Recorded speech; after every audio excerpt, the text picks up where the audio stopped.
আচ্ছা, আগের ক্লাসে তো ভক্তি আন্দোলনের একটা ব্যাকগ্রাউন্ড দিয়েছিলাম। ভক্তি আন্দোলনের ঠিক না, ভক্তি আইডিওলজির, কিভাবে ভক্তি আইডিওলজির এমার্জেন্স হচ্ছে, এবং সেই প্রসঙ্গে পৌরাণিক ধর্মের উত্থানের কথা হয়েছিল, যেগুলো তোমাদের আগেও পড়ানো হয়েছে। কিন্তু আবার যদি সেই জায়গায় যাই, যে পৌরাণিক ধর্ম আমরা যেগুলোকে বলছি, পৌরাণিক ধর্ম কথাটা আমরা বলি কারণ এই ধর্মগুলোর মূল ধর্মগ্রন্থ হচ্ছে পুরাণগুলো।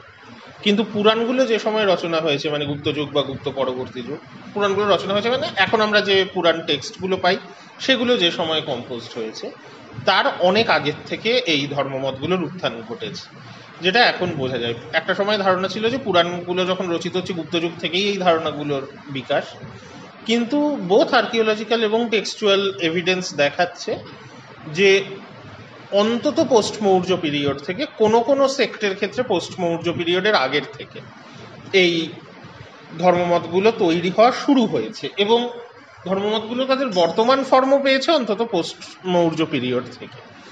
টেক্সটগুলো কিন্তু তার পরে রচিত হয়েছে, যে জন্য শুধু পৌরাণিক ধর্ম বললে ব্যাপারটাকে পুরোপুরি বোঝা যায়। এবার এই যে নতুন সেক্টগুলো বিভিন্ন দেবতাকে কেন্দ্র করে গড়ে উঠেছে, তাদের একটা কমন পয়েন্টই হচ্ছে ভক্তি। যে প্রত্যেকটা সেক্ট কিন্তু দেবতার সঙ্গে একটা পার্সোনাল সম্পর্ক এবং ভক্তির উপর গুরুত্ব দিচ্ছে। কিন্তু ভক্তির যে টার্মগুলো আগের দিন আমরা আলোচনা করেছিলাম, যে ভক্ত, ভগবান, ভক্তি, এই টার্মগুলো সর্বপ্রথম যে সেক্টটার থেকে এসেছে সেটা কিন্তু ভাগবত ধর্ম। পরবর্তীকালে পুরাণগুলো রচিত হওয়ার পর বৈষ্ণব ধর্ম নামটা বেশি পপুলার হয়েছে, কারণ বিষ্ণু এদের যিনি সেন্ট্রাল দেবতা তার নাম। কিন্তু এই বৈষ্ণব নামটা পপুলারাইজড হওয়ার আগে বা বৈষ্ণব পুরাণগুলো রচনা হওয়ার অনেক আগের থেকে কিন্তু এই ধর্মের যে মূল বৈশিষ্ট্যগুলো সেগুলো তৈরি হচ্ছিল, এবং তখন যে নামটা বেশি পপুলার ছিল সেটা হচ্ছে ভাগবত ধর্ম।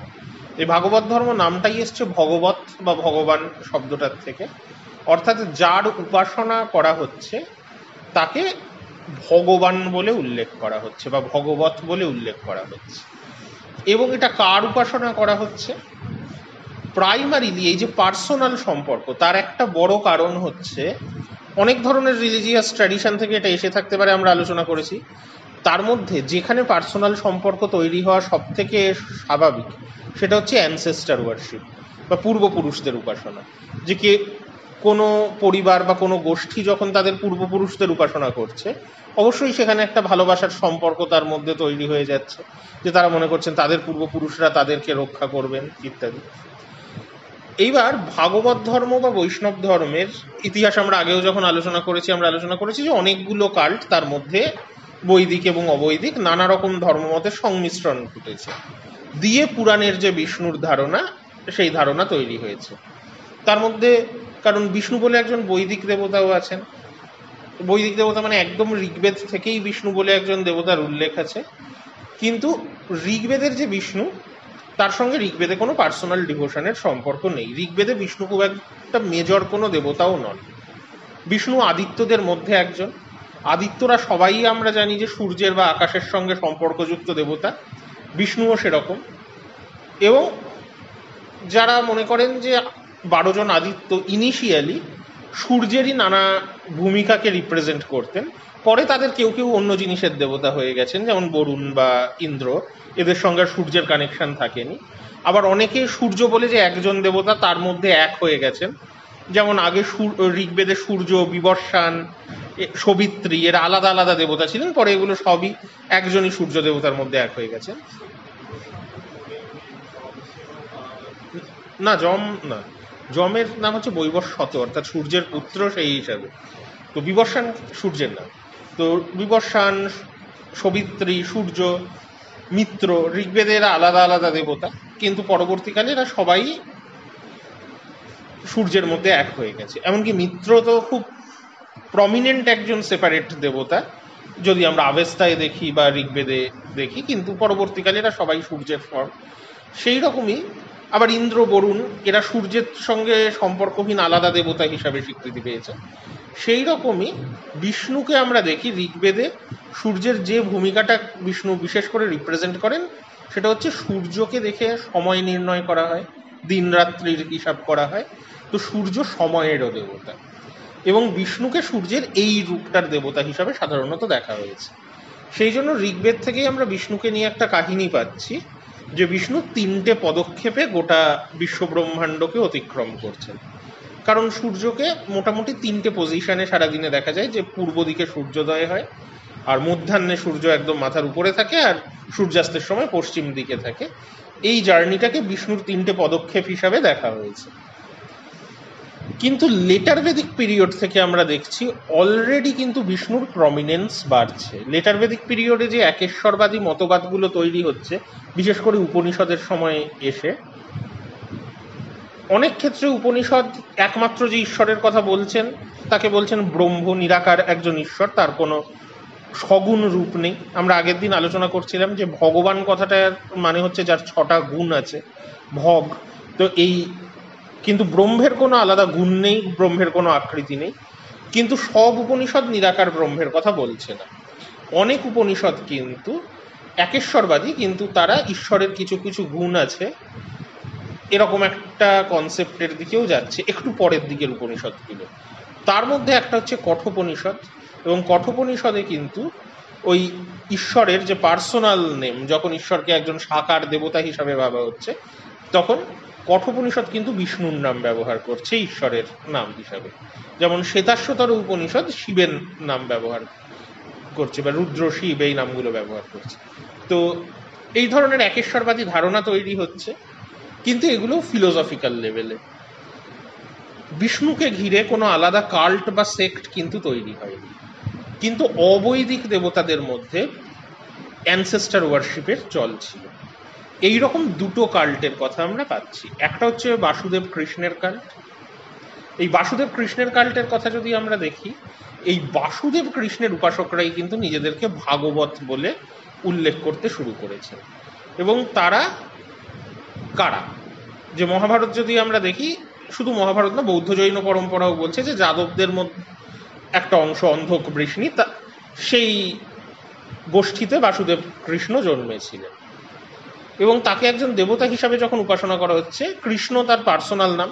কৃষ্ণ নামের অনেক ফিগার আছেন প্রাচীন ভারতে, কৃষ্ণ খুব কমন একটা নাম, তাই একটা কোয়ালিফায়ার বাসুদেব। বাসুদেব শব্দটা কিন্তু শুধু বসুদেবের পুত্র বলে বলা হচ্ছে না। সব ধর্মীয় পরম্পরাই বাসুদেব শব্দটাকে একটা রিলিজিয়াস সিগনিফিকেন্স দিচ্ছে। বিশেষ করে তোমরা জানো জৈন ধর্মে বাসুদেব বলতে পার্থিব জগতে যারা খুব সফল মানুষ, জৈনরা যে 63 জন শলক পুরুষের কথা বলেন, তার মধ্যে 9 জন বাসুদেবের কথা বলেন। কিন্তু 9 জন বাসুদেবের কথা বললেও শব্দটা এসছে কৃষ্ণের নাম থেকে, যাকে 9th বাসুদেব বলা হচ্ছে। তেমনি বৌদ্ধ পরম্পরাতেও কৃষ্ণকে বাসুদেব বলা হচ্ছে, ব্রাহ্মণ্য পরম্পরাতেও বাসুদেব বলা হচ্ছে। এবং বাসুদেব নামে কৃষ্ণের উপাসনা যে প্রচলিত ছিল খুব প্রাচীনকাল থেকে, অন্যান্য পৌরাণিক ধর্ম যেগুলো হয়েছে সেগুলোর উপাসনা শুরু হওয়ার অনেক আগের থেকে, তার অন্তত 2টো এভিডেন্স আছে। যে উপনিষদের সময় কৃষ্ণ দেবতায় পরিণত হয়েছিলেন এরকম কোনো উল্লেখ নেই, কারণ ছান্দোগ্য উপনিষদে কৃষ্ণের নাম আছে, তাকে দেবকীর পুত্র বলে উল্লেখ করা হয়েছে, কিন্তু তাকে কোনো দেবতা হিসাবে বর্ণনা করা হয়নি। একজন উপনিষদিক টিচার ঘোরাঙ্গিরস, তার একজন ছাত্র হিসাবে কৃষ্ণের উল্লেখ আছে। কিন্তু তাই লেটার বেদিকে যে কৃষ্ণ দেবতায় পরিণত হননি, কিন্তু তার ঠিক পরে পরেই পোস্ট বেদিক পিরিয়ডের একদম প্রথম দিকে আমরা দেখছি পাণিনি যখন অষ্টাধ্যায়ী রচনা করছেন, পাণিনির অষ্টাধ্যায়ীতে মহাভারত শব্দটা আছে, মহাভারতের অনেক চরিত্রের নাম আছে, তাদের নাম এমনি এক একটা নাম হিসাবেই আছে। কিন্তু কৃষ্ণের ক্ষেত্রে এবং অর্জুনের ক্ষেত্রে একটা তফাৎ হচ্ছে যে বাসুদেবক এবং অর্জুনক 2টো শব্দ পাওয়া যাচ্ছে, যার মানে বাসুদেবের উপাসক, অর্জুনের উপাসক, যেটা একটা ইন্ডিকেশন যে কোনো রিলিজিয়াস কমিউনিটিকে বোঝানো হচ্ছে। তবু সেটা নিয়ে একটা ডাউট থাকতে পারে যে উপাসকই বোঝানো হচ্ছে না ফলোয়ার, যারা এদেরকে আইডলাইজ করে, এদেরকে ফলো করে, এরম একটা মানে হলেও হতে পারে। যদিও যেভাবে শব্দগুলো আছে তাতে উপাসক হওয়ার চান্সই বেশি। কিন্তু সেই ডাউটটাও নিরসন হয়ে যাচ্ছে যে 4th সেঞ্চুরি বিসিতেই আমরা আর একটা এভিডেন্স পাচ্ছি যে মেগাস্থিনিসের বিবরণ বহু গ্রিক রোমান লেখক কোট করেছেন। সেখানে মেগাস্থিনিস পরিষ্কারভাবে কৃষ্ণের উপাসনার কথা বলছেন। এবং কাদের মধ্যে বলছেন? মেথোরা আর ক্লিজোবোরা দুটো জায়গা, সৌরসে নয়। তো সৌরসে নয় বা সুরসেন একটা মহাজনপদ 16টার মধ্যে, যেটা মথুরা অঞ্চলে ছিল। এবং সেখানে মেথোরা বলতে তো মথুরাই বোঝানো হচ্ছে, আর ক্লিজোবোরা নামটা কৃষ্ণপুর নামটারই একটা গ্রিক রূপ, মানে মথুরার আশেপাশে কোনো একটা জায়গা, মথুরার অ্যাডজাসেন্ট জায়গা, বর্তমান বৃন্দাবন বা তার আশেপাশের জায়গা, সেই জায়গার নামই কৃষ্ণপুর ছিল মেগাস্থেনিসের সময়, এটা বোঝা যাচ্ছে। এবং সেখানে মেগাস্থেনিস বলছেন হেরাক্লিস, একজন গ্রিক হিরো, তার নাম বলছেন যে হেরাক্লিসের পুজো করা হয়। কিন্তু জায়গাটার লোকেশন এবং কৃষ্ণপুর নামটা সব কিছু দেখলে এটা বোঝাই যাচ্ছে যে হেরাক্লিসকে কৃষ্ণের সঙ্গে মেগাস্থেনিস গুলিয়ে ফেলছে। তাহলে already by 5th century 4th century BC, যে সময় পাণিনি তার ব্যাকরণ লিখছেন এবং যে সময় মেগাস্থেনিস ইন্ডিয়ায় এসেছেন, অর্থাৎ মৌর্য যুগের ঠিক আগে বা মৌর্য যুগের প্রথম দিকে, অলরেডি কিন্তু কৃষ্ণ দেবতায় পরিণত হয়ে গিয়েছিল। এবং কাদের মধ্যে হয়েছিলেন? ওই সুরসেন অঞ্চল, যে যাদব বৃষ্ণিরা মথুরা অঞ্চলের বাসিন্দা, এবং মহাভারত বা জৈন পরম্পরাতেও যেটা বলা হচ্ছে, মথুরা থেকে তাদের একটা শাখা ওয়েস্টার্ন ইন্ডিয়ায় দ্বারকায় চলে গিয়েছিল। তাহলে এই জায়গাগুলোয় কৃষ্ণের উপাসনা অলরেডি ছিল। এবং এই উপাসনা যে ছিল, কি ধরনের উপাসনা এটা, সেটার স্পষ্ট প্রমাণ পাওয়া যাচ্ছে 1st সেঞ্চুরি সিই নাগাদ। একটা মথুরা থেকেই পাওয়া একটা ইনস্ক্রিপশন বলছে মথুরায় বৃষ্ণিবীরদের পুজো করা হয়। মথুরার কাছে মোড়া বলে একটা জায়গা থেকে ইনস্ক্রিপশনটা পাওয়া গেছে, সেখানে 5 জন বৃষ্ণিবীরের নাম পাওয়া গেছে। এরা কে? কৃষ্ণ, কৃষ্ণকে বলা হচ্ছে বাসুদেব, কৃষ্ণের দাদা বলরাম, তাকে বলা হচ্ছে শঙ্কর্ষণ, এবং কৃষ্ণের 2 ছেলে প্রদ্যুম্ন আর শাম্ব, আর প্রদ্যুম্নের ছেলে অনিরুদ্ধ। এই 5 জন বৃষ্ণিবীরের তাহলে অ্যানসেস্টার ওয়ার্শিপের একটা কাল্ট অলরেডি ছিল, আমরা দেখতে পাচ্ছি।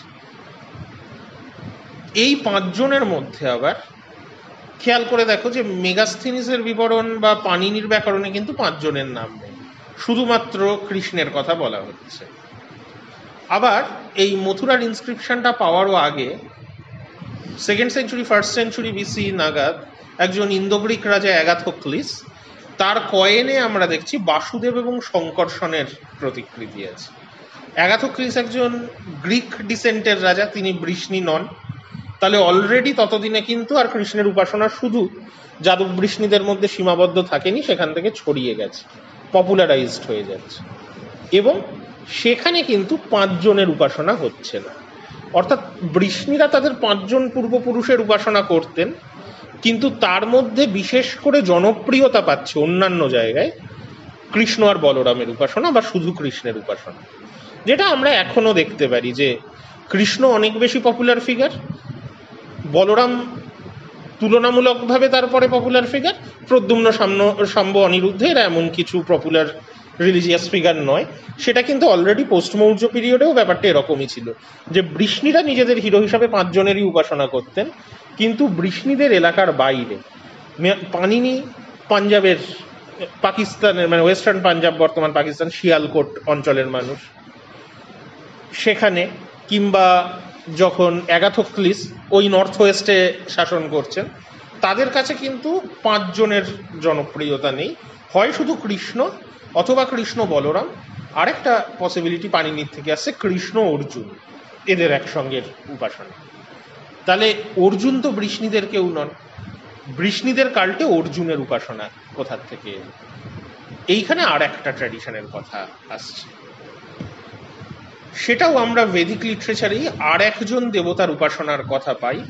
বৈদিক দেবতা নন, কিন্তু তার উপাসকরা ছিলেন এবং তারা তার জন্য সত্র বা একটা উপাসনা পদ্ধতি, অনেকটা যজ্ঞের মতোই, কিন্তু সেখানে বলিও দেয়া হতো, এমনকি হিউম্যান স্যাক্রিফাইসও হতে পারে বলে অনেকে মনে করছেন। এরকম একজন দেবতার উল্লেখ বিশেষ করে শতপথ ব্রাহ্মণে পাওয়া যাচ্ছে, তার নাম বলা হচ্ছে নারায়ণ। এবং নারায়ণের যে কাহিনী কিংবদন্তি মহাভারতে বা অন্যান্য জায়গায় পাওয়া যাচ্ছে, অনেক সময় নারায়ণের সঙ্গে আর একটা শব্দ পাওয়া যাচ্ছে নর। এবার নর মানে মানুষ, তাহলে এর একটা ফিলোসফিক্যাল মানে হচ্ছে নর হচ্ছে সমস্ত মানুষের প্রতিভূ আর নারায়ণ হচ্ছেন ঈশ্বরের। এখন শব্দ দুটোর মানে এরকমই হয়ে গেছে, কিন্তু এই নরেন্দ্রনাথ ভট্টাচার্য বা ইন্ডিয়ান রিলিজিয়ানের যারা হিস্টোরিয়ান অনেকেই মনে করছেন যে অনেক শব্দের যেমন একটা লিমিটেড অর্থ পরে প্রসারিত হয়ে যায়। এখন নর মানে সব মানুষ, নারায়ণ মানে ঈশ্বর, এটা বোঝাচ্ছে। কিন্তু প্রথম দিকে সম্ভবত নর একটা গোষ্ঠীর নাম ছিল এবং নারায়ণ সেই গোষ্ঠীর দেবতা ছিলেন। এটা হওয়া খুবই স্বাভাবিক। যদি সংস্কৃত অর্থে আমরা দেখি যে নর শব্দটার সঙ্গে স্নায়ন প্রত্যয় যোগ হয়ে নারায়ণ হচ্ছে, এরকম কান্হায়ন, কাত্তায়ন, এরকম প্রচুর গোত্র নাম কিন্তু প্রাচীন ভারতে দেখা যায়। তাই নারায়ণও একটা গোত্র নাম হওয়ার সম্ভাবনা আছে। এবং সেক্ষেত্রে ধরতে হবে যে নর গোষ্ঠীর দেবতা ছিলেন নারায়ণ। এবং নারায়ণ বলেও হয়তো কোনো একজন মানুষ ছিলেন এই নরগোষ্ঠীর, যাকে এই অ্যানসেস্টার ওয়ার্শিপের মাধ্যমে উপাসনা করা হচ্ছে। এবং এই মানুষকে নিয়ে নানা কিংবদন্তি তৈরি হচ্ছে যে নারায়ণ এবং তার একজন ফলোয়ার নর, এরা দুজন একসঙ্গে তপস্যা করছেন, বিভিন্ন জায়গায় গিয়ে কি করছেন। তো অলরেডি নর আর নারায়ণের উপাসনা কোনো কোনো গোষ্ঠীর মধ্যে প্রচলিত ছিল এবং এই গোষ্ঠীরা দ্রাবিড়িয়ান ল্যাঙ্গুয়েজ স্পিকার হওয়ার একটা সম্ভাবনা আছে। কারণ অনেকে দেখাচ্ছেন যে নর যোগ স্নায়ন যেমন নারায়ণ সংস্কৃত শব্দ হতে পারে, নারায়ণ শব্দটার আর একটা ব্যুৎপত্তিগত অর্থ সম্ভব, সেটা হচ্ছে নার শব্দ থেকে নারায়ণ এসে থাকতে পারে। নার মানে কিন্তু দ্রাবিড়িয়ান ল্যাঙ্গুয়েজে জল। তাহলে জলে যিনি বসবাস করেন তাকে নারায়ণ বলা হচ্ছে। নারায়ণের কিংবদন্তির মধ্যে আছে যে নারায়ণ ক্ষীর সমুদ্রে বসবাস করেন, তো এই ইন্ডিকেশনটাও আছে। তাহলে দ্রাবিড়িয়ানদেরও একটা কানেকশন নারায়ণের উপাসনায় থাকতে পারে। কিন্তু যাদেরই দেবতা নারায়ণ হন না কেন, ঠিক কোন গোষ্ঠীর এটা জোর দিয়ে তো বলা যাচ্ছে না, কিন্তু তারা খুব প্রাচীন গোষ্ঠী, লেটার বেদিক এজ থেকে তাদের উল্লেখ আছে। হ্যাঁ, লেটার বেদিকে যে সেইভাবেই উল্লেখ আছে, কারণ বেদিক রিচুয়াল হিসাবে নারায়ণের উপাসনার কথা বলা হচ্ছে না। কিন্তু অলরেডি এই যে কৃষ্ণের দেবতায়ন ঘটছে, প্রথম দিকে কৃষ্ণকে সর্বোচ্চ দেবতা ভাবা হচ্ছে না, কৃষ্ণ একটা গোষ্ঠীর দেবতা, যেটার উল্লেখ মহাভারতে আছে। এই গোষ্ঠীর সঙ্গে সম্ভবত নারায়ণ উপাসক গোষ্ঠীদের একটা সংযোগ স্থাপিত হচ্ছে এবং কৃষ্ণকে শুধু বৃষ্ণীদের পূর্বপুরুষ ভাবা হচ্ছে না। মহাভারতের এমনকি প্রাচীন অংশেও অনেক উল্লেখ আছে যেখানে কৃষ্ণ আর অর্জুনকে নারায়ণ এবং নরের অবতার হিসাবে দেখা হচ্ছে। তাহলে বৈষ্ণব ধর্মের অবতারবাদ তৈরি হওয়ার অনেক আগে, কিন্তু এই অবৈদিক পরম্পরার মধ্যেও একটা অবতারবাদের ধারণা ছিল যে নারায়ণ এবং নর দুজন প্রাচীন যুগের মানুষ, তারা আবার জন্মাচ্ছেন কৃষ্ণ এবং অর্জুন হিসাবে, এবং এদের উপাসনা অন্তত পাণিনির সময় থেকে প্রচলিত ছিল। তাহলে এই কৃষ্ণের উপাসনা বা নারায়ণের উপাসনার অলরেডি একটা পার্সোনাল ডিভোশনের জায়গা তৈরি হয়ে গিয়েছিল, কারণ নারায়ণের ভক্ত হচ্ছেন নর, একইভাবে কৃষ্ণের ভক্ত হচ্ছেন অর্জুন, এবং দুজনেরই উপাসনা হচ্ছে, এই আইডিয়াটা কিন্তু অলরেডি চলে আসছে। এবং কৃষ্ণ আর নারায়ণকে এক করে দেখা শুরু হচ্ছে, এটা আমরা বুঝতে পারি যে 2nd century BC 1st century বিসিতে যখন এই মথুরা অঞ্চলের বাইরে এদের উপাসনা দুটো খুব স্পষ্ট প্রমাণ পাওয়া যায় যে উপাসনা কীভাবে হতো। কয়েনে প্রতিকৃতি আছে দেখে তো উপাসনা পদ্ধতি বোঝা যাচ্ছে না, কিন্তু একই টাইমে 2nd সেঞ্চুরি বিসি এবং 1st century BC. 2nd century BC তোমরা জানো যে হেলিওডোরাস একজন গ্রিক দূত, তিনি কিন্তু বিদিশা নগরে আসছেন, যেটা মধ্যপ্রদেশে, মথুরা অঞ্চল থেকে অনেকটাই দূরে। কিন্তু তিনি নিজেকে, যে শব্দটা নিয়ে আমরা শুরু করছি ভাগবত, হেলিওডোরাস নিজেকে ভাগবত বলে ঘোষণা করছেন। এবং ভাগবত মানে কি সেটাও উনি বলছেন যে দেবদেব বাসুদেবের উপাসক। তাহলে বাসুদেব তার দেবতা, কিন্তু দেবদেব, বাসুদেবকে সর্বোচ্চ দেবতা বলেও হেলিওডোরাস মনে করছেন। এবং এই যে সর্বোচ্চ দেবতা বাসুদেব, তার উদ্দেশ্যে তো হেলিওডোরাস একটা মন্দির তৈরি করেছিলেন, কিন্তু মন্দিরের সামনে একটা গরুর স্তম্ভ তৈরি করে। মন্দিরের সামনে বাহনের স্তম্ভ তৈরি করা ব্রাহ্মণিকাল টেম্পেলের একটা নিদর্শন। তার মানে বাসুদেব বা কৃষ্ণের বাহন মনে করা হচ্ছে গরুরকে। তো গরুর একটা পাখি, অনেকেই মনে করেন যে এই যে অ্যানিম্যাল ওয়ার্শিপের বিভিন্ন কাল্ট ছিল, আস্তে আস্তে সেইগুলো ঢুকে গেছে এই রিলিজিয়ানগুলোর মধ্যে। তাহলে গরুরের অ্যাডাপ্টেশন অলরেডি হয়ে যাচ্ছে, কিন্তু গরুরকে কিন্তু আমরা কৃষ্ণের বাহন হিসাবে জানি না, গরুরকে আমরা জানি নারায়ণের বাহন হিসাবে। তাহলে অলরেডি গরুর স্তম্ভ কৃষ্ণের মন্দিরের সামনে তৈরি হচ্ছে, মানে এর সঙ্গে বৃষ্ণীদের কোনো সম্পর্ক নেই। এটা কেন হচ্ছে না, নারায়ণ আর কৃষ্ণকে অলরেডি এক করে দেখা শুরু হয়ে যাচ্ছে। আরেকটা জিনিস কি হচ্ছে এই সময়, যে আরেকটু পরে 1st সেঞ্চুরি বিসিতে রাজস্থানের ঘোসুন্ডি বলে একটা জায়গায় একটা টেম্পল ছিল যার ইনস্ক্রিপশন পাওয়া যাচ্ছে। সেই টেম্পলকে বলা হচ্ছে, সেখানে কোনো মূর্তি ছিল না, বলা হচ্ছে একটা পাথরকে উপাসনা করা হতো, কিন্তু ওই মন্দিরটাকে বলা হচ্ছে নারায়ণ বাটক, মানে নারায়ণের বাড়ি। তাহলে নারায়ণের উপাসনা কি ধরনের ছিল? এই যে এখনো নারায়ণের উপাসনা শালগ্রাম শিলা ফর্মে নারায়ণের উপাসনা, সেটাও কিন্তু ছিল। এই ইন্ডিকেশনগুলো আমরা পাচ্ছি যে আলাদাভাবে কৃষ্ণের উপাসনা হচ্ছে, নারায়ণের উপাসনা হচ্ছে, এবং কৃষ্ণ আর নারায়ণকে এক করে ফেলারও কিছু কিছু জায়গা তৈরি হচ্ছে। এই দুটো কাল্ট মিলে যে ধর্মটা তৈরি হচ্ছে, এটাকেই আমরা বলতে পারি ভাগবত ধর্ম, কারণ তারা সর্বোচ্চ দেবতাকে ভগবান বলে উল্লেখ করছে। আর এই দুটো কাল্টের সঙ্গে যখন বিষ্ণু, বৈদিক দেবতা বিষ্ণুর কাল্ট মিশে যাচ্ছে, তখন আমরা সেটাকে বলছি বৈষ্ণব ধর্ম। তো বৈষ্ণব ধর্ম ফুল ফ্লেজেড রূপ নেয়ার অনেক আগের থেকে তাহলে ভাগবত ধর্ম তৈরি হয়েছে, এবং ভাগবত ধর্মের একটা নিজস্ব ধর্মগ্রন্থ তৈরি হচ্ছে, যেটাকেও এরা বলছেন ভগবত গীতা। ভগবত গীতা মহাভারতেরই একটা অংশ, এবং ভগবত গীতা নিয়ে অনেক তর্ক বিতর্ক আছে যে ভগবত গীতা একটা ডাইডাক্টিক সেকশন, তাহলে এটাকে মহাভারতে পরে যোগ করা হয়েছে। আবার অনেকে বলছেন যে ভগবত গীতাকে মহাভারতে সম্পূর্ণ পরে যোগ করা বলে ধরা যায় না, কারণ মহাভারতের অন্যান্য যে ডাইডাক্টিক অংশ, যেমন শান্তি পর্ব, অনুশাসন পর্ব, আমরা এগুলো দেখি, এগুলো মহাভারত থেকে সরিয়ে নিলে কিছু যায় আসে না। ইন্ডিপেন্ডেন্টলিও গল্পগুলোর একই রকম মানে থাকে। গল্পগুলোর সঙ্গে মহাভারতের একমাত্র সম্পর্ক হচ্ছে কে বলছে আর কে শুনছে, তার বাইরে কিন্তু এগুলো ইন্ডিপেন্ডেন্ট গল্প। যে তুমি নল দময়ন্তীর গল্প আলাদাভাবে বলতে পারো, সাবিত্রী সত্যবানের গল্প আলাদাভাবে বলতে পারো, ওটাকে আলাদা গল্প হিসাবে ধরলে মহাভারতেরও কোনো ক্ষতি হয় না, গল্পটারও কোনো ক্ষতি হয় না। কিন্তু ভগবত গীতার ব্যাপারটা ঠিক এইরকম নয়, কারণ ভগবত গীতার মধ্যে মাঝে মাঝেই মহাভারতের রেফারেন্স আছে। এবং ভগবত গীতায় যে প্রবলেমটা নিয়ে অর্জুন শুরু করছেন, যে আত্মীয়দের, বিশেষ করে ভীষ্ম এবং দ্রোণকে অর্জুন মারতে চান না, মহাভারতের যুদ্ধেও এই প্রবলেমটা বারবার অকার করছে।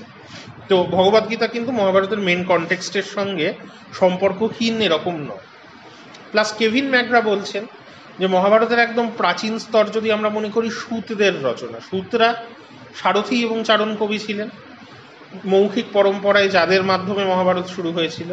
এখন সূতদের সারথী হিসাবে এবং চারণ কবি হিসাবে একটা বড় কাজ ছিল যুদ্ধের সময় যোদ্ধাদের উৎসাহ দেয়া, এবং কৃষ্ণ ঠিক সেই কাজটাই সারথী হিসাবে করছেন, যে কৃষ্ণের যখন অর্জুনের মনোবল কমে যাচ্ছে, কৃষ্ণ তার মনোবল বাড়ানোর চেষ্টা করছেন।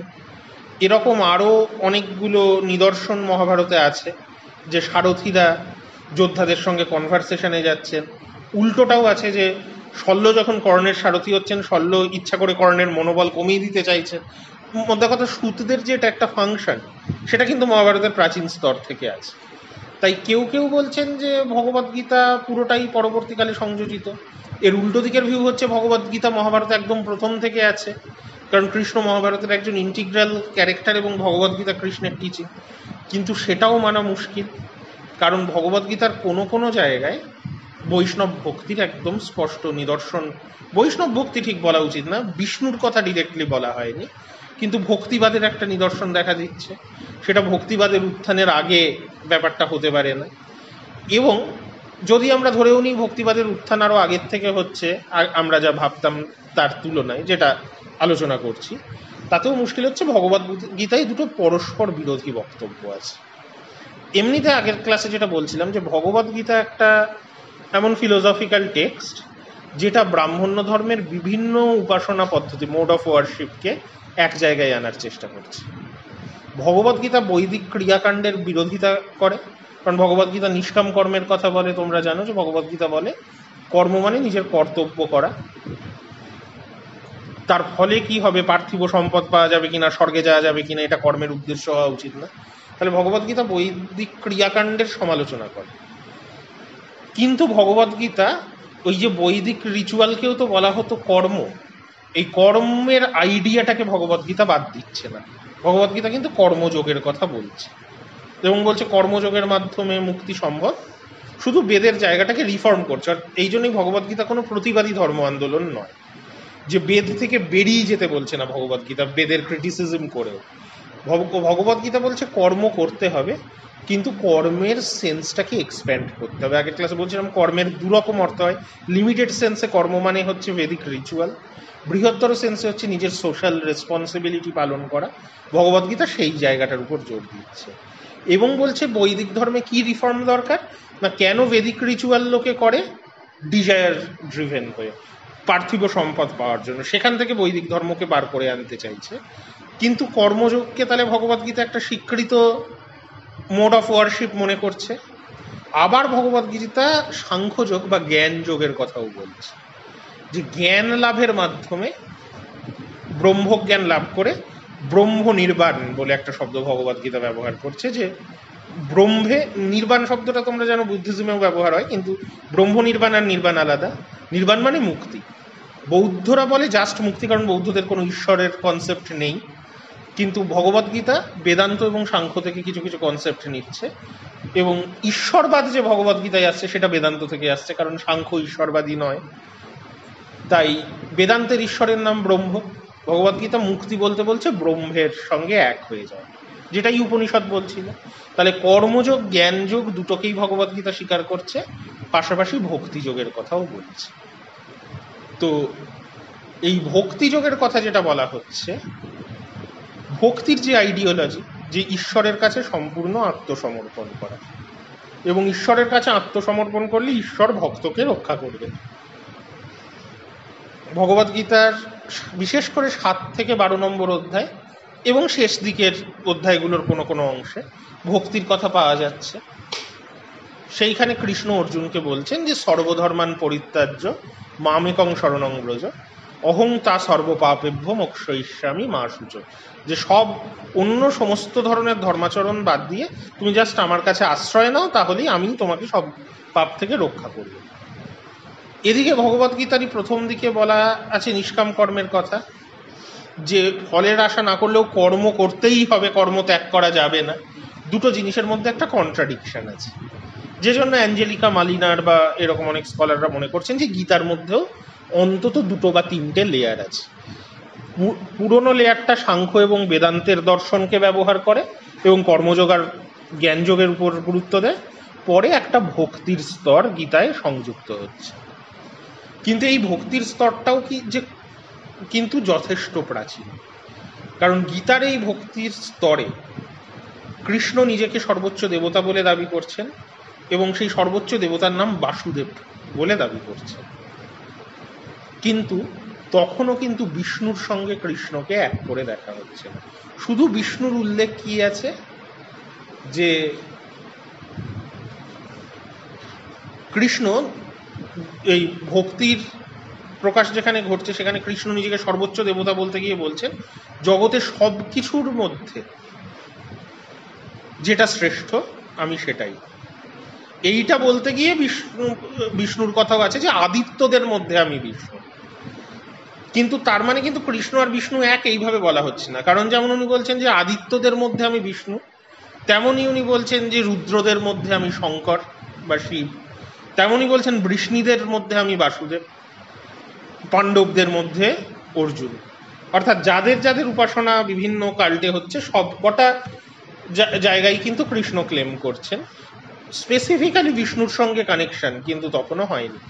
যে জন্য ভগবদ্গীতার নামও মহাভারতেও যেটা হচ্ছে যে ভগবত গীতা, ভাগবত ধর্মের সঙ্গে তার যোগ আছে। বৈষ্ণব গীতা কিন্তু নামটা নয়, বৈষ্ণব ধর্মের কনসেপ্ট তখনও ডেভেলপ করে। তো এইখানে আমরা যেটা দেখতে পাচ্ছি ভক্তি যোগের কথা, তাহলে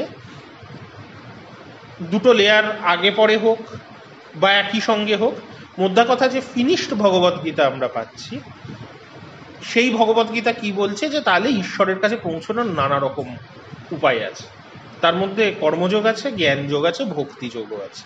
এবং ভক্তিযোগকে একটা গুরুত্বপূর্ণ যোগ হিসাবে ভগবদ্গীতাই প্রথম বলছে, এবং সেখানে কৃষ্ণকে একজন সর্বোচ্চ দেবতা হিসাবে ভাবা হচ্ছে।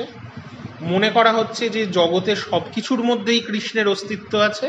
আর কি মনে করা হচ্ছে ভক্ত ভগবানের সম্পর্ক, অবতারবাদের প্রথম একটা ইন্ডিকেশন। কিভাবে এক বলা হচ্ছে সব কিছুর মধ্যেই যেটা বেস্ট সেটা আমি, তাহলে সবার মধ্যেই যে শ্রেষ্ঠ সে এই ভগবানেরই একটা রূপ, আবার এর উল্টো দিক দিয়ে বলা হচ্ছে যে যখন যখন ধর্মের সংকট দেখা যায় তখন অধর্মের বিনাশ করার জন্য এবং ধর্মকে রক্ষা করার জন্য ঈশ্বর জন্মগ্রহণ করছেন। এইগুলো কিন্তু অবতারবাদ পরবর্তীকালে বৈষ্ণব ধর্মে যেটা খুব ইম্পর্টেন্ট একটা কনসেপ্ট হয়ে উঠবে, সেটারও আইডিয়াগুলো ভগবদ্গীতার থেকে আসছে। তাই ভগবদ্গীতা ভাগবতদের অন্যতম প্রধান ধর্মগ্রন্থ, এবং ভগবদ্গীতা থেকেই আইডিওলজিক্যাল ইন্সপিরেশন ভাগবত ধর্ম পাচ্ছে। ভগবদ্গীতার থেকেও পরবর্তীকালের স্তর মহাভারতে যেগুলো আছে সেইগুলোই বিষ্ণুর সঙ্গে, বিশেষ করে শান্তি পর্বের একদম শেষ দিকে আছে নারায়ণীয় অংশ। এই নারায়ণীয় অংশ কিন্তু পরিষ্কারভাবে বলছে কৃষ্ণ, বিষ্ণু আর নারায়ণ এক। অর্থাৎ মহাভারতের শেষ দিকে আমরা দেখতে পাচ্ছি বৈষ্ণব ধর্মের লক্ষণ দেখা যাচ্ছে, কৃষ্ণ, বিষ্ণু এবং নারায়ণকে এক করে দেখা হচ্ছে। এবং এই শান্তি পর্বের নারায়ণীয় অংশে আরও একটা জিনিস দেখা যাচ্ছে, এই যে কৃষ্ণ, বিষ্ণু, নারায়ণ এক, অর্থাৎ পৌরাণিক বিষ্ণুর ধারণা। পৌরাণিক বিষ্ণু কিসের দেবতা? স্থিতির দেবতা, যে ব্রহ্মা সৃষ্টির, বিষ্ণু স্থিতির, আর শিব ধ্বংসের দেবতা। এইখানেও আমরা দেখছি ভাগবত গীতার সঙ্গে নারায়ণীয় অংশের একটা তফাৎ হয়ে যাচ্ছে। ভাগবত গীতার যে বিষ্ণু তো বলা হচ্ছে না, কৃষ্ণ বাসুদেব যিনি সর্বোচ্চ দেবতা, তার মধ্যে আমরা দেখছি বিষ্ণুর সঙ্গে যেটুকু লিঙ্ক সেটা হচ্ছে বেদের বিষ্ণু ছিলেন সময়ের দেবতা। ভাগবত গীতার কৃষ্ণও নিজেকে সময়ের দেবতা বলছেন। যে একাদশ অধ্যায়ে যখন কৃষ্ণ দেখাচ্ছেন যে সব কিছুই তার ম্যানিফেস্টেশন, অর্জুনকে বিশ্বরূপ দেখাচ্ছেন, দেখাতে গিয়ে কৃষ্ণ বলছেন, অর্জুন জিজ্ঞেস করছেন যে তুমি তাহলে কে? কৃষ্ণ তখন বলছেন আমি কাল, আমি সময়। এবং সময় কি করে? সময় সব কিছুকে গ্রাস করে নেয়। অর্থাৎ কৃষ্ণকে যতটা না পালনকর্তা হিসাবে দেখানো হচ্ছে তার থেকেও বেশি কিন্তু সংহারকর্তা হিসাবে। কারণ সময়, কাল, তার সঙ্গে মৃত্যুর একটা সম্পর্ক আছে। কারণ অর্জুনের যে প্রবলেম গীতায় হচ্ছিল যে আত্মীয়দের মৃত্যু, সেখানে কৃষ্ণ বোঝাচ্ছেন যে মৃত্যু অবশ্যম্ভাবী, তুমি তোমার আত্মীয়দের মারো বা না মারো তাদের মৃত্যু হবেই। এই যে আইডিয়াটা, কিন্তু যখন পৌরাণিক বিষ্ণুর ধারণা তৈরি হচ্ছে সেখানে বিষ্ণু শুধু আর সময়ের দেবতা থাকছেন না, বিষ্ণু পালন করার বা স্থিতির দেবতা হয়ে যাচ্ছে। তাহলে ধ্বংস করা শিবের কাজ, বিষ্ণুর কাজ নয়। বিষ্ণুর কাজ রক্ষা করা, পালন করা, অর্থাৎ ভক্তকে রক্ষা করা। সেই কারণে কিন্তু অহিংসা বৈষ্ণব ধর্মের একটা ইম্পর্টেন্ট আইডিওলজি হয়ে যাচ্ছে, যেখানে ভগবদ্গীতায় কিন্তু অহিংসা, বিভিন্ন আদর্শের কথা ভগবদ্গীতায় আছে, তার মধ্যে অহিংসাও আছে। কিন্তু অহিংসা ভগবদ্গীতার ধর্মের প্রাইমারি আইডেন্টিটি নয়, কারণ ভগবদ্গীতা তো হচ্ছেই যুদ্ধকে কেন্দ্র করে একটা উপদেশ। কিন্তু নারায়ণীয় অংশে বলা হচ্ছে যে নারায়ণের জন্য যখন যজ্ঞ করা হবে তখন পশু বলি দেয়া হবে না, সেখানে তার বদলে শস্য দিয়ে যজ্ঞ করতে হবে। আস্তে আস্তে আমরা দেখতে পাচ্ছি যে বৈষ্ণব ধর্মে একটা চেঞ্জ আসছে ভক্তি আইডিওলজির কারণে। কারণ বিষ্ণুকে সবার রক্ষাকর্তা মনে করা হচ্ছে, এবং সবার যিনি রক্ষাকর্তা তিনি সবাইকেই রক্ষা করবেন, তিনি প্রাণী হত্যা চাইবেন না, এরকম একটা আইডিয়া কিন্তু তৈরি হচ্ছে পরবর্তীকালের বৈষ্ণব ধর্মে। এগুলো সবই বড় করে দেখা যাচ্ছে। যে পুরাণগুলোয় যে বৈষ্ণব ধর্মের পরিচয় আমরা পাচ্ছি, পুরাণে বিষ্ণু অহিংস, অহিংস মানে বিষ্ণু নিজে অহিংস নন, কিন্তু বিষ্ণুর উপাসনা পদ্ধতি অহিংস, সেখানে বলিদান হচ্ছে না। এবং আর কি দেখা যাচ্ছে যে বিষ্ণু অবতার নিচ্ছেন, এই অবতারের লিস্ট, মহাভারতে কোনো লিস্ট নেই, কয়েকজন অবতারের নাম ছড়িয়ে ছিটিয়ে আছে। মহাভারতের সাপ্লিমেন্ট হিসাবে কৃষ্ণকে নিয়ে যে টেক্সটটা রচিত হয়েছিল হরিবংশ, সেখানে অবতারদের বিভিন্ন তালিকা আছে। পরবর্তীকালে নানা পুরাণে নানা রকম তালিকা আছে। এই তালিকাগুলো কিন্তু, যেমন বায়ু পুরাণে এক ধরনের তালিকা আছে, মৎস্য পুরাণে অন্য আরেক ধরনের তালিকা আছে। এই তালিকাগুলো কিন্তু বদলে বদলে যায়, প্রত্যেকটা তালিকা এক নয়। কিন্তু যদি আমরা ভক্তি আইডিওলজিকে এই পৌরাণিক ভাগবত বা বৈষ্ণব ধর্মের প্রধান আইডিওলজি হিসাবে দেখি, সব পুরাণই ভক্তির কথা বলছে, কিন্তু যে পুরাণ সব থেকে গুরুত্ব দিচ্ছে ভক্তিকে বৈষ্ণব পুরাণগুলোর মধ্যে, প্রাচীন ভাগবত ধর্মের পরম্পরাকে ফলো করে, সেটার নাম ভাগবত পুরাণ। যদিও ভাগবত পুরাণ বিষ্ণু পুরাণ বা মৎস্য পুরাণের থেকে একটু পরের দিকে রচিত পুরাণ, কিন্তু ভাগবত পুরাণ একমাত্র ভক্তিকেই প্রধান আদর্শ বলে মনে করে। এবং ভাগবত পুরাণ অবতারবাদকে সব থেকে ডিটেলে আলোচনা করে। তাই ভাগবত পুরাণ বলে বিষ্ণুর অবতার অসংখ্য, কোনো ফিক্সড লিস্ট ভাগবত পুরাণ করার চেষ্টা করছে না। তাই প্রচুর অবতারের নাম কিন্তু ভাগবত পুরাণে আছে। কারণ ওই যে ভগবত গীতায় বলা হয়েছিল যে যা যা শ্রেষ্ঠ সব কিছুই কৃষ্ণের রূপ হতে পারে, ভাগবত পুরাণও এই ধরনের একটা আইডিয়া দিচ্ছে। কিন্তু পরবর্তীকালে অবতারের সংখ্যা 10 বলে স্ট্যান্ডার্ডাইজড হয়ে যায় এবং একটা স্ট্যান্ডার্ড লিস্ট অফ অবতার আমরা পাচ্ছি।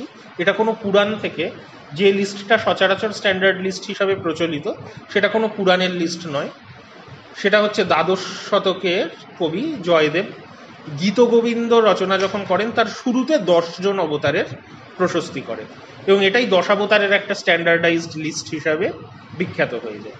সেই 10 জন কে কে? মৎস্য, কূর্ম, বরাহ, নৃসিংহ, বামন, পরশুরাম, রাম, বলরাম, বুদ্ধ এবং কল্কি।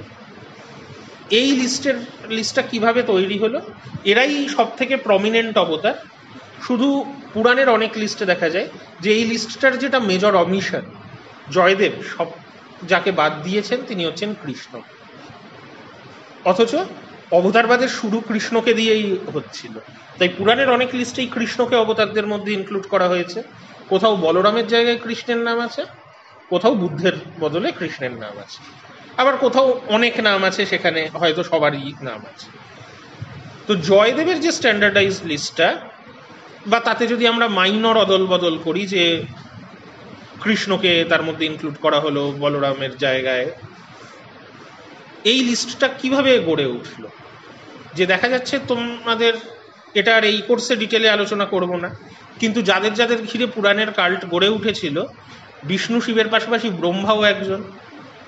কিন্তু ব্রহ্মার কাল্ট পরবর্তীকালে জনপ্রিয়তা হারিয়ে ফেলে এবং বিষ্ণুর কাল্টের মধ্যে ঢুকে যায়। তো ব্রহ্মার কাল্ট গড়ে উঠেছিল যে বৈদিক দেবতাকে কেন্দ্র করে, তার নাম প্রজাপতি। প্রজাপতি কি করেছেন এরকম কিছু কিংবদন্তি বেঁধেছিল, যার একটা হচ্ছে মেসোপটেমিয়ার মহাপ্লাবনের গল্প, যেটা সম্ভবত হরপ্পান পিরিয়ড থেকে ইন্ডিয়ান সাবকন্টিনেন্টে ছিল।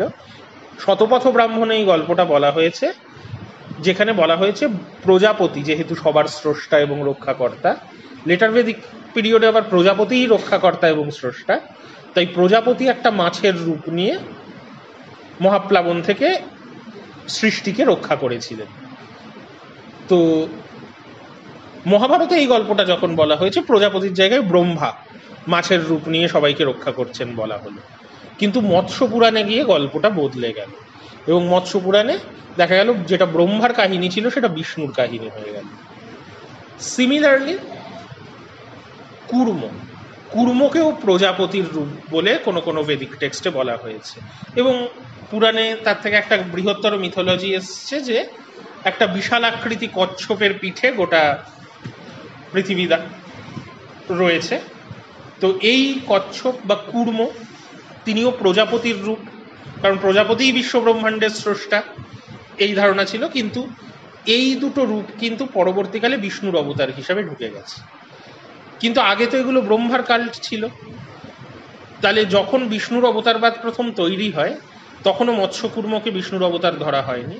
বিষ্ণুর প্রথম অবতার হরিবংশে যদি আমরা দেখি ধরা হতো বরাহকে, বা কোথাও কোথাও হয়গ্রীব বলে আর একজন অবতারের কথা আছে যার মাথা ঘোড়ার মতো, কিন্তু হয়গ্রীব অবতার খুব একটা পপুলারিটি পায়নি, আস্তে আস্তে হারিয়ে গেছে। আবার হরিবংশে আছে যে বিষ্ণুর প্রথম অবতার হচ্ছেন বরাহ, এবং এই বরাহ অবতারই গুপ্ত যুগ বা ইমিডিয়েটলি গুপ্ত পরবর্তী যুগে বিষ্ণুর সব থেকে পপুলার অবতার ছিল। কারণ বরাহর একটা রোল ছিল পৃথিবীকে রক্ষা করা, ভূদেবীকে রক্ষা করা, এবং রাজারা এটা খুব পছন্দ করেছিলেন। কারণ বিষ্ণু যেহেতু রক্ষাকর্তা, স্থিতির দেবতা, তার সঙ্গে রাজারা নিজেদেরকে একাত্ম করছিলেন, বিশেষ করে গুপ্ত রাজারা এবং গুপ্ত পরবর্তী অনেক রাজবংশ বৈষ্ণব ধর্মকে পৃষ্ঠপোষকতা দেয়। তারা বিষ্ণুর সঙ্গে নিজেদের এক করে দেখতে থাকেন যে বিষ্ণু যেমন, এইটা কেন হচ্ছে না, বিষ্ণুর কাল্টের মধ্যে অনেক কাল্ট ঢুকে যাচ্ছে, যার মধ্যে আগের একটা ফার্টিলিটি কাল্ট, শ্রী বা লক্ষ্মী, যাকে রাজৈশ্বর্যের দেবী মনে করা হতো। আর তারও আগের থেকে আমরা জানি পৃথিবী তো একজন ফার্টিলিটি গডেস হিসাবে ছিলেন। তো পৃথিবীকে লক্ষ্মীর সঙ্গে এক করে দেখা শুরু হয় লক্ষ্মীর কাল্ট যখন পপুলার হয়। কিন্তু বৈষ্ণব ধর্মে লক্ষ্মীকে বিষ্ণুর স্ত্রী হিসাবে ধরে নেওয়া হয়, এবং লক্ষ্মী যে একজন ইন্ডিপেন্ডেন্ট গডেস হিসাবে পপুলার ছিলেন মৌর্য পরবর্তী যুগের বহু রাজার মুদ্রায় লক্ষ্মীর গজলক্ষ্মী রূপের প্রতিকৃতি আছে। সেই লক্ষ্মীর রূপ বদলে যেতে শুরু করলো এবং লক্ষ্মীকে বিষ্ণুর একজন অনুগত স্ত্রী হিসাবে, যিনি বিষ্ণুর পায়ের কাছে বসে থাকেন, বিষ্ণুর সেবা করেন, এইভাবে দেখানো শুরু হলো। আবার সবসময় যে লক্ষ্মীকে বিষ্ণুর পায়ের কাছে দেখানো হয়েছে তা না, অনেক মূর্তিতেই লক্ষ্মীর দুটো রূপকে বিষ্ণুর দুই পাশে দেখা যায়। আমাদের মিউজিয়ামেও এরকম মূর্তি আছে, দেখতে পাবে, যাদের বলা হয় শ্রীদেবী এবং ভূদেবী। হ্যাঁ, খোলা হবে আবার। তো যাই হোক, তোমরা তো দেখেওছ। এখন শ্রীদেবী আর ভূদেবী, শ্রীদেবী হচ্ছেন ওই লক্ষ্মীর যে রাজৈশ্বর্যের দেবীর রূপ, আর ভূদেবী হচ্ছেন পৃথিবীর রূপ। রাজারাও মনে করছেন বিষ্ণুর সঙ্গে একাত্ম করে নিজেদেরকে। গুপ্ত রাজারা এই ট্রেন্ডটা চালু করেন, বিশেষ করে দ্বিতীয় চন্দ্রগুপ্ত, যে রাজাও তার টেরিটরির রক্ষাকর্তা, টেরিটরি মানে জমি, পৃথিবী, এবং রাজ্যের যে সমৃদ্ধি ঐশ্বর্য সেটাও রাজারা ভোগ করেন। আবার রাজার কাজ দুটোকেই রক্ষা করা, তাই রাজার ভূমিকা বিষ্ণুর মতো। এবং এই রোলটা সব থেকে প্রমিনেন্টলি বরাহ অবতারে দেখা যায়, যে ভূদেবীকে রক্ষা করছেন বিষ্ণু। তাই দ্বিতীয় চন্দ্রগুপ্ত যখন উদয়গিরি টেম্পল কমপ্লেক্স তৈরি করেন মধ্যপ্রদেশে, 3টে বিষ্ণু মূর্তি উদয়গিরিতে আছে। তার মধ্যে যেটা সব থেকে বড় সেটা হচ্ছে কেভ নাম্বার 5-এ বরাহর একটা বিশাল মূর্তি। এবং ফ্রেডরিক অ্যাশার অন্যান্য আর্ট হিস্টোরিয়ানরা দেখিয়েছেন যেটা শুধু বরাহ অবতারের মূর্তি নয়, এর মধ্যে অনেক সিম্বলিজম আছে, যেটা দেখা গুপ্ত রাজাদের আর বরাহকে এক করে দেখাচ্ছে। যে নাগদের পায়ের তলায় দমন করার একটা রেফারেন্স আছে, বা বরাহর সামনে যে ঋষিরা স্তব করছেন তাদেরকে গুপ্তদের সামন্ত রাজার মতো পোশাক পরানো হয়েছে, এই ব্যাপারগুলো কিন্তু আছে। একই জিনিস আমরা দেখেছি চালুক্য রাজবংশ দাক্ষিণাত্যে যখন রাজত্ব করেছে, বরাহকে তাদের প্রতীক হিসাবে ব্যবহার করেছে, এবং চালুক্য রাজারাও নিজেদেরকে কিন্তু বিষ্ণুর অংশ বলে মনে করত। চালুক্য রাজারাও শ্রী বা লক্ষ্মীকে তাদের স্ত্রী বলে তাদের ইনস্ক্রিপশনে উল্লেখ করত। এটাও গুপ্তদের চালু করা। তোমরা জানো যে স্কন্দগুপ্ত যখন খুব বিতর্কিত পরিস্থিতিতে রাজা হয়েছিলেন, উনি যে উপাধিটা নেন শ্রী পরীক্ষিত বক্ষ, এবং দাবি করেন শ্রী বা লক্ষ্মী স্বয়ম্বরে তাকে স্বামী হিসাবে চুজ করেছে। অর্থাৎ নিজের যোগ্যতায় তিনি রাজা হয়েছেন, জন্মগত কারণে নয়, সেটাও বলছেন স্বয়ম্বরের রেফারেন্স দিয়ে। কিন্তু তার সঙ্গে শ্রীর স্বামী বা বিষ্ণু হিসাবে স্কন্দগুপ্ত নিজেকে দেখাচ্ছেন, যেটা স্কন্দগুপ্তর কয়েনেও দেখা গেছে, যে গরুর ধ্বজের সামনে, গরুরের সামনে যেমন বিষ্ণু আর লক্ষ্মী দাঁড়িয়ে থাকেন, তার বদলে স্কন্দগুপ্ত আর লক্ষ্মীকে দেখানো হচ্ছে। তো বৈষ্ণব ধর্ম রাজাদের পৃষ্ঠপোষকতা অনেকই পেয়েছে। অন্য কোর্সে আমরা সেগুলো ডিটেলে আলোচনা করেছি, যে দ্বিতীয় চন্দ্রগুপ্ত কিভাবে বৈষ্ণব ধর্মকে একটা স্টেট রিলিজিয়ান করে তুললেন। শুধু বরাহ মূর্তি নয়, তার সঙ্গে চক্রবিক্রম কয়েন আছে, অন্যান্য জিনিস আছে। এবং বাঁকাটকরা শৈব হলেও দ্বিতীয় চন্দ্রগুপ্তের প্রভাবে তার মেয়ে প্রভাবতী গুপ্তা এবং তার জামাই দ্বিতীয় রুদ্রসেন, এরা মন্ধলে যে টেম্পল কমপ্লেক্স তৈরি করলেন দ্বিতীয় রুদ্রসেন, প্রভাবতী গুপ্তা রামগিরিতে যে টেম্পল কমপ্লেক্স তৈরি করলেন, সেগুলো কিন্তু বৈষ্ণব টেম্পল কমপ্লেক্স।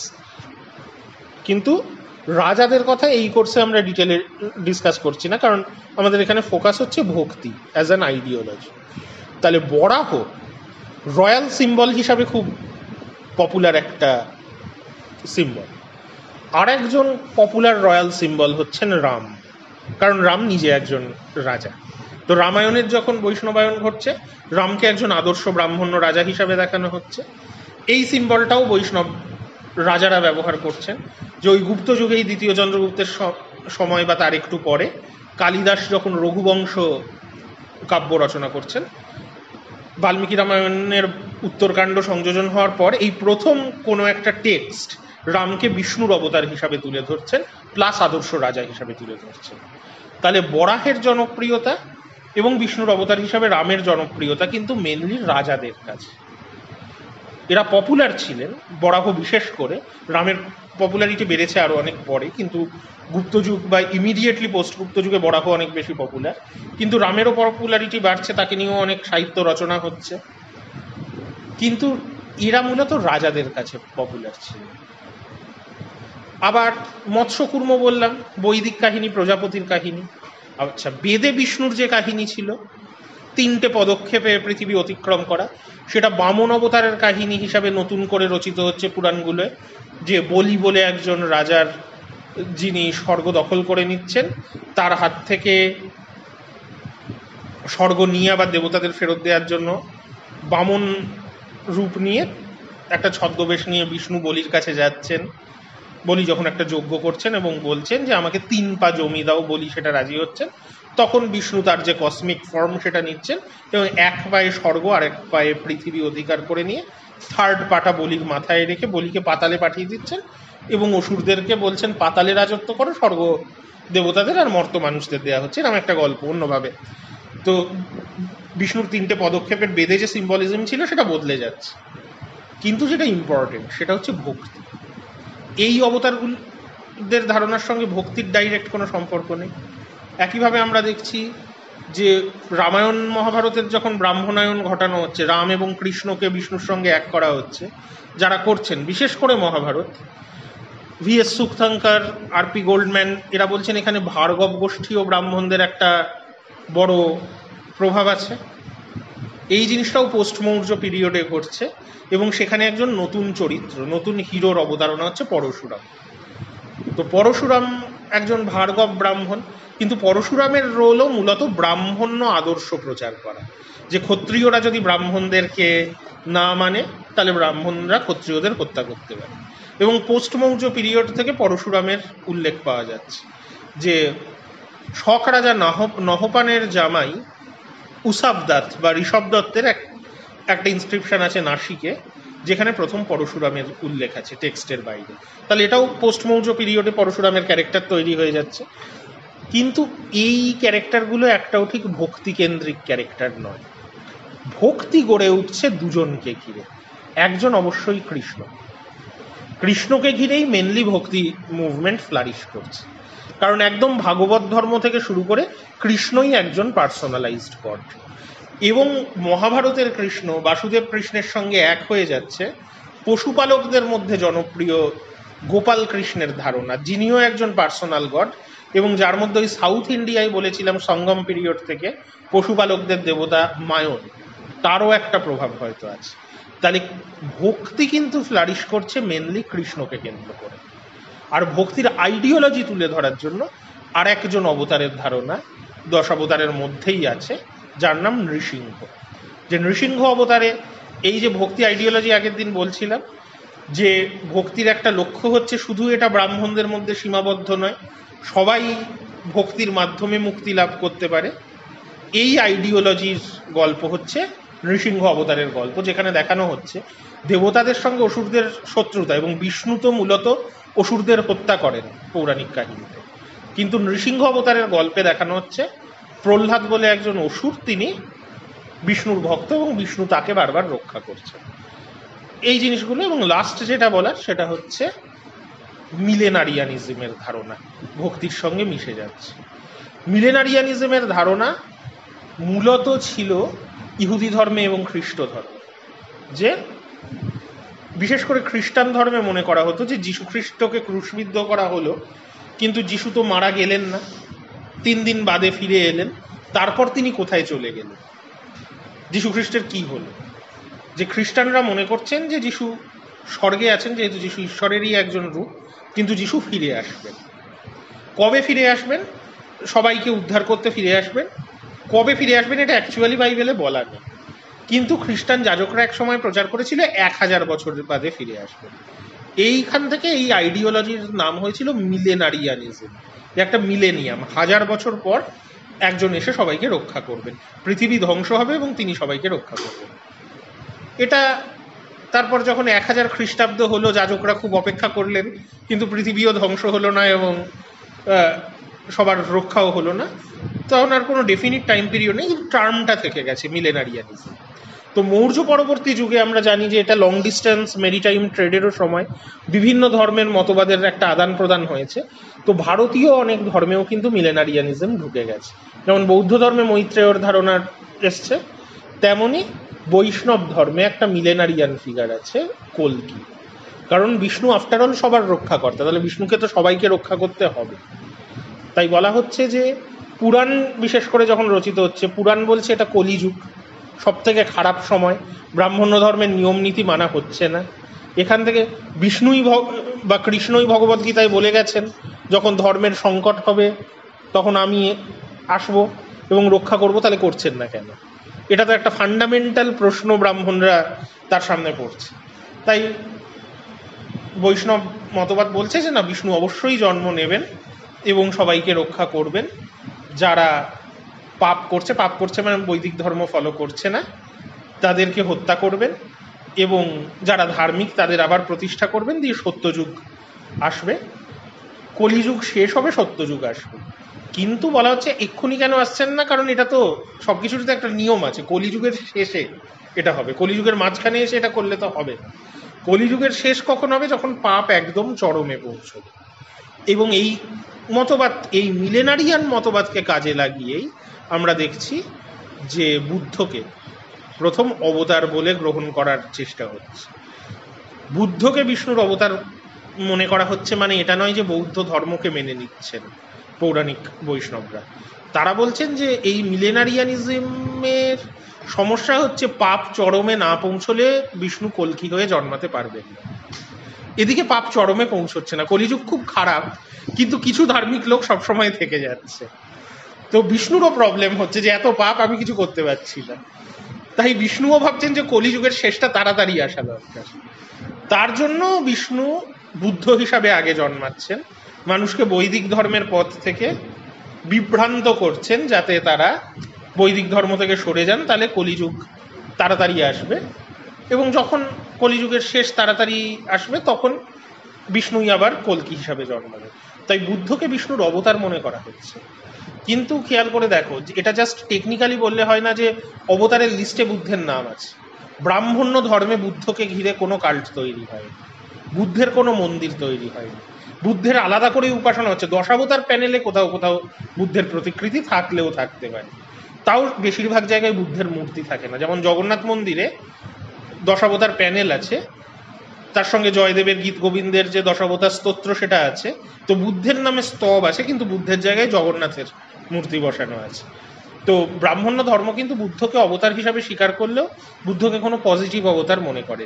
তাই বুদ্ধকে ঘিরে কোনো ভক্তি কাল্ট টেকনিক্যালি পুরাণে নেই। কার্যক্ষেত্রে কিন্তু দেখা গেছে এই বৈষ্ণব ভক্তির একটা ইনফ্লুয়েন্স বৌদ্ধদের উপর পড়ে গেছে।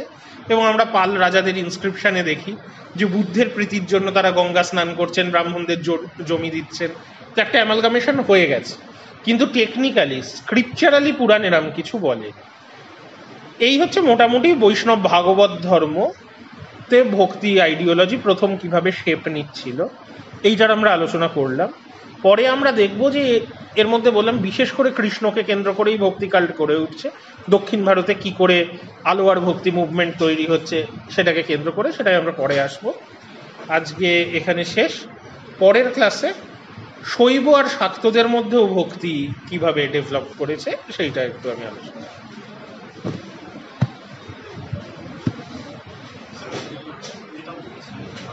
হ্যাঁ,